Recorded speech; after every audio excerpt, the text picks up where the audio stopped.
Hi everyone, welcome back. What is design without 3D?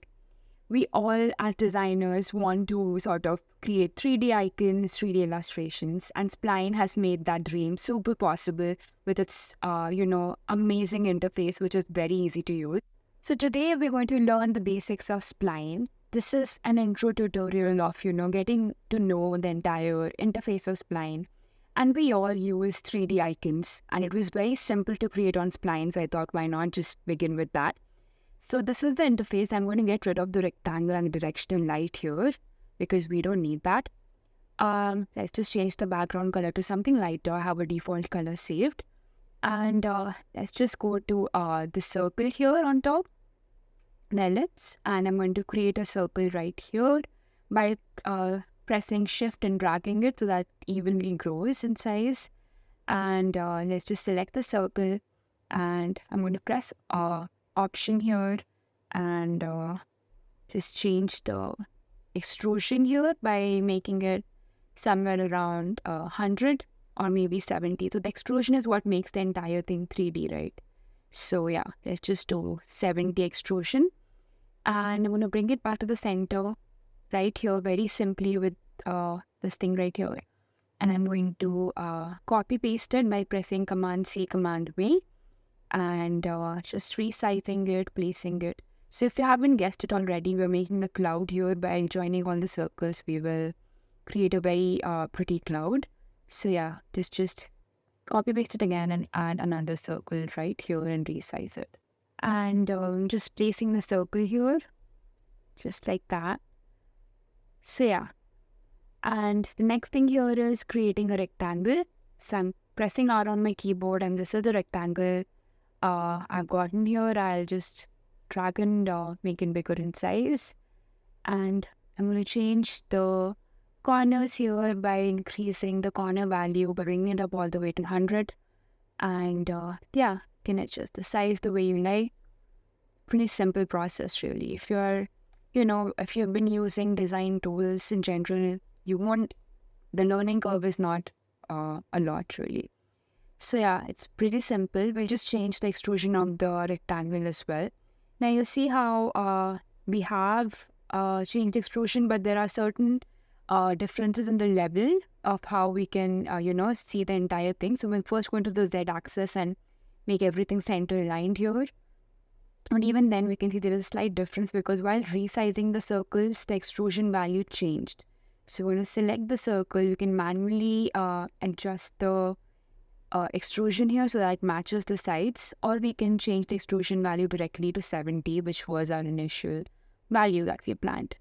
So yeah, I'm going to select another circle right here and change the extrusion value to 70 again.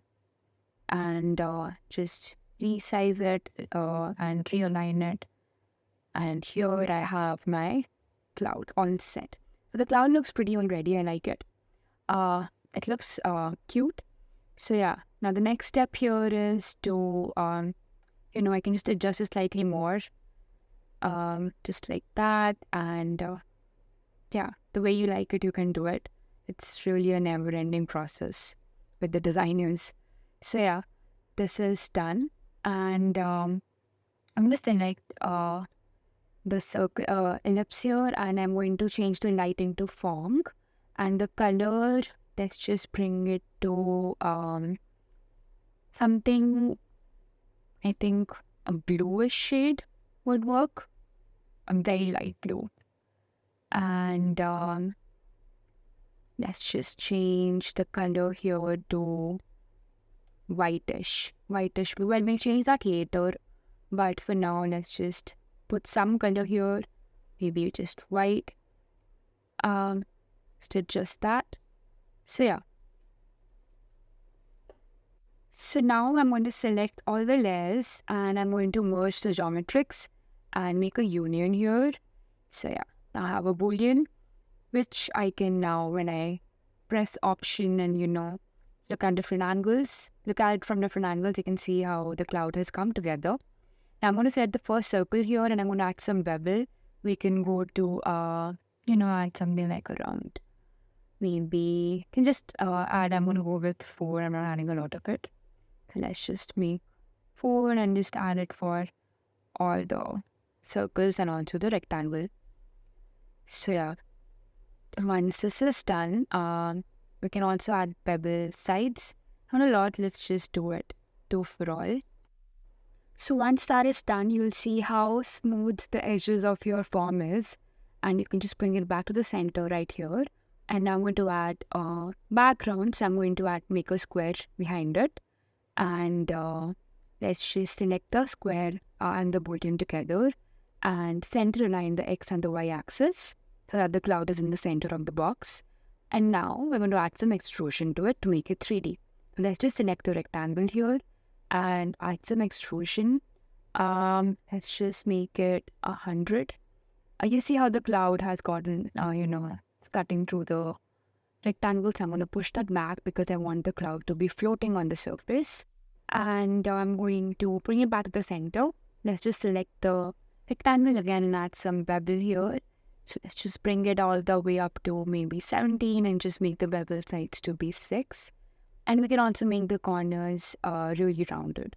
So yeah, you see when you press Option and drag along the screen, you'll see how it looks from different angles. And now I'm going to add some directional light here, because without the light, you really can't tell if it's, 3D. It sort of brings life to your 3D objects. So let's just add some light here. I'm going to bring it to the corner of the entire icon, and let's just increase the intensity slightly. Just make it 0.5. And I'm going to add some blur value here and adjust all the setting that I like. Yeah, we can just do that. And we can select the boolean and ensure that the shadows are, turned on for all. So yeah, that is done. So this looks pretty cool already. And now what we're going to do is we're going to select the directional lighting, and I'm going to adjust it slightly more. Let's just look at it from different angles. You can use this arrow to sort of move the lighting, just like that. So the next thing I'm going to do here is create the sun. So for that, I'm going to create a circle, and I'm going to drag it right next to the cloud using the arrow. And let's just resize it and change the color first so that it's visible. Create something lighter. And let's just adjust it. So I'm going to add some extrusion value here and bring it right in the center of the cloud so it looks like it's coming out of the cloud really. And yeah, let's just adjust it so it looks the way we want it to. So yeah, now this is ready. Your form is ready. Now the next step in the process is to just adjust it the way you want to a little bit. If there's anything, like I want to adjust the circle right here. So the next step in the process is to add the colors. I'm going to start with the rectangle and I'm going to adjust the lighting first. So let's just go to the lighting. And I'm going to change the type to Phong if it's not already. And let's just change the color. And I'm going to add something similar to a light shade of blue. So yeah. And I want the color to be a gradient here, the fill to be a gradient. So let's just select gradient and I'm going to adjust it. Let's just start with linear. You can just keep adjusting these properties the way you like it really. I'm going to let you observe and just immerse in the entire process.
So yeah, once you have done the colors and the lighting and adjusted all of that, you can do the final touches by resizing, reshaping, adjusting the lighting again, whatever you want to really.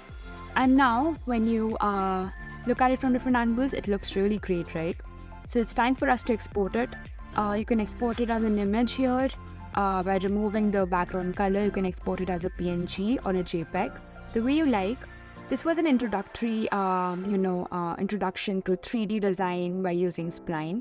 We'll get deeper into it. I hope you found this tutorial helpful. I'll see you next time. Thank you.